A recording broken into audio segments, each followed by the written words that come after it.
السلام علیکم، welcome to my YouTube channel. میں ہوں نور۔ آئی ہوپ آپ سب لوگ ٹھیک ہوں گے۔ آج میں آپ لوگوں کے لیے ایپیسوڈ نمبر 2 لے کر آئی ہوں۔ چلے سٹارٹ کرتے ہیں۔ بسم اللہ الرحمن الرحیم۔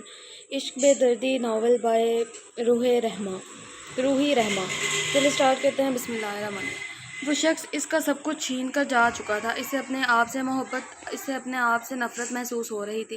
وہ ناپاک کہلائی گئی تھی۔ ابیحہ مراد تو اس دن ہی مر چکی تھی جب اس نے اپنے چاہنے والوں کی نظروں میں اپنے لیے حقارت اور نفرت کے ملے جلے تاثرات دیکھے تھے۔ ان کی چلتی ہوئی زبانوں کے تیروں نے اس کے دل کو چھلنی کر دیا تھا۔ اسے بعد افندی سے اتنی شدید نفرت محسوس ہو رہی تھی کہ اگر وہ اس کے سامنے ہوتا تو ضرور اس کا قتل کر دیتی، پر وہ اس کے آگے بے بس تھی۔ وہ ایک لمبا چوڑا انسان اور وہ اس کے سامنے کچھ بھی نہ تھی۔ اور ہاں، بے شک عورت جتنی بھی مضبوط ہو کبھی بھی مرد کا مقابلہ نہیں کر سکتی۔ وہ مرد سے مقابلے میں جتنا بھی سبقت حاصل کرنے کی کوشش کرتی، وہ اسے اسی لمحے کسی کھلونے کی مانند توڑ مروڑ کر پھینک دیتا۔ وہ اپنی بے بسی پر پھوٹ پھوٹ کر روتی اور اپنے وجود کو گھسیٹتی ہوئی بات کی جانب بڑھی جو اسے کسی بھاری وجود سے کم نہیں لگ رہا تھا۔ وقت کو تو جیسے پتنگے ہی لگ گئے ہو، وہ اڑتا ہی چلا گیا، گویا ایک ہفتہ خاموشی سے بیت گیا۔ وقت کا کیا تھا، وقت کا تو کام ہی بدلنا ہے، سو وہ ہر دور کو رونتا ہوا بدلتا ہی چلا گیا۔ وہ بہت دنوں سے ابیحہ کے پاس نہ گیا تھا، سو اسی ارادے سے وہ گاڑی کی چابی اٹھاتا ہوا افندی صاحب سے مخاطب ہوا۔ ڈیڈ، مام کو بتا دیجیے گا مجھے کچھ کام ہے، سو میں گھر نہیں آ سکوں گا۔ وہ بغیر سوال کا جواب سنے باہر کی جانب لپکا۔ اس کا رویہ ان کی سمجھ سے بالاتر تھا۔ وہ کب سے نوٹ کر رہے تھے کہ آیا اسے کیا ہو سکتا ہے۔ وہ ایسا تو بالکل نہ تھا جیسا وہ بن گیا تھا۔ پتہ نہیں اس نالائق کو کیا ہو گیا ہے۔ وہ منہ ہی منہ میں بڑبڑائے۔ جیسے ہی وہ ڈپلیکیٹ چابی سے دروازہ کھول کر اندر داخل ہوا، فلیٹ میں گہرا سکوت چھایا ہوا تھا۔ وہ اس کے کمرے کی طرف بڑھا جو انہماک سے مطالعہ کرنے میں مگن تھی، اور بات کو دیکھ کر نظر انداز کرتی ہوئی پھر مطالعے میں غرق ہو گئی۔ تبھی وہ اس کے پاس آیا اور سنجیدہ لہجے میں سے مخاطب ہوا، جو چیزیں تمہیں چاہیے مجھے لسٹ بنا کر دو، میں بازار سے لیتا آؤں گا۔ بلکہ مقابل پہ اس کا کوئی اثر نہ ہوا تھا۔ تبھی وہ غصے سے اس کے اوپر جھکا اور اپنے دونوں ہاتھ بیڈ پر رکھتے اس کی فرار کے راستے مسدود کرتا گیا، اور وہ سہم کر بیڈ سے جا لگی۔ ہاں، اب بتاؤ کیا مسئلہ ہے؟ کب سے بھونک رہا ہوں، میری بات کیوں سننے نہیں پا رہی؟ تمہیں سنائی نہیں دے پا رہی؟ یار سیدھا لکھ لیا کرے۔ وہ درمیانی فاصلے کو تھوڑا اور عبور کرتا ہوا بولا، پاپا پلیز پیچھے ہٹے، ہمارے پاس سب کچھ ہے، ہمیں آپ کی ہمدردیوں کی کوئی ضرورت نہیں۔ وہ اس پر ہنسی تھی جو بہت سکون سے پوچھ رہا تھا، آخر اس نے اپنے باپ کو مار دیا تھا، اسے جیتے جی مار دیا تھا، کیا اب بھی کوئی ضرورت بچی تھی؟ وہ نخوت سے سوچتے ہوئے اس کی طرف دیکھ رہی تھی۔ اوکے، جیسے آپ کی مرضی، ہمیں بھی ہمدردیوں کا تاب نہیں چڑھا جو ہم آپ کے ساتھ اپنا دماغ کھپا رہے ہیں۔ وہ پھونک پھونک کرتا ہوا دوسرے کمرے کی طرف لپک گیا۔ ہوں آیا بڑا ہمارا ہمدرد، وہ منہ کو ٹیڑھا کرتے ہوئے بولی۔ بدتمیز، جاہل، گنوار، گھٹیا، بات کرنے کی تمیز دور، انہیں تو کھڑا بھی نہیں آتا۔ آیا کیسے کھڑے ہوتے ہیں؟ وہ اس کے قریب آنے پر بھی اسے اپنی تیز چلتی ہوئی سانسوں کو ہموار نہ پائی جو اس کے سینے کے اندر ہلچل مچائے ہوئے تھی۔ تبھی وہ کتاب پر غصہ نکالتے ہوئے سونے لیٹ گئی۔ وہ بازو چہرے پر ٹکائے آنکھیں موندے لیٹا ہوا تھا، اور کمرے میں ہلکے سروں پر جگت سنگھ کی درد سے لبریز آواز گونج رہی تھی، جسے سن کے اس کے دل میں درد کی ایک ٹیس اٹھی تھی۔ وہ اسی دھن میں مدہوش ہو رہا تھا۔ یہ دھن اس کے دل کا احوال بیان کر رہی تھی۔ کوئی فریاد تیرے دل میں دبی ہو جیسے، تو نے آنکھوں سے کوئی بات کہی ہو جیسے، جاگتے جاگتے ایک عمر کٹی ہو جیسے، جان باقی ہے مگر سانس رکی ہو جیسے، ایک لمحے میں سمٹ آیا ہوں صدیوں کا سفر، زندگی بہت تیز چلی ہو جیسے، اس طرح پہروں تجھے سوچتا رہتا ہوں میں، میری ہر سانس تیرے نام لکھی ہو جیسے۔ اسے 2 دن سے یونی میں میرب نظر نہیں آئی تھی۔ وہ بہت بے چین تھا، اس کی بے چینی کم ہونے کا نام ہی نہیں لے پا رہی تھی۔ جیسے جیسے وقت بیت رہا تھا ویسے ویسے اس کی یاد اس کے سینے میں موجود دل کو زور سے ڈستی اور وہ تڑپ اٹھا۔ اور ہاں، شاید عشق کا لا حاصل ہونا اسے کبھی بھی اس عشق سے نہ نکال پاتا جو اس نے میرب رحمان سے کیا تھا۔ عشق کا شعلہ اس کے دل میں خود بخود بھڑکا تھا، نہ اس نے جان بوجھ کر بھڑکایا تھا، نہ جان بوجھ کر کون بھڑکاتا اسے جان بوجھ کر کون بھڑکاتا ہے؟ آہا، ایسی غلطی بھلا کون کرے گا؟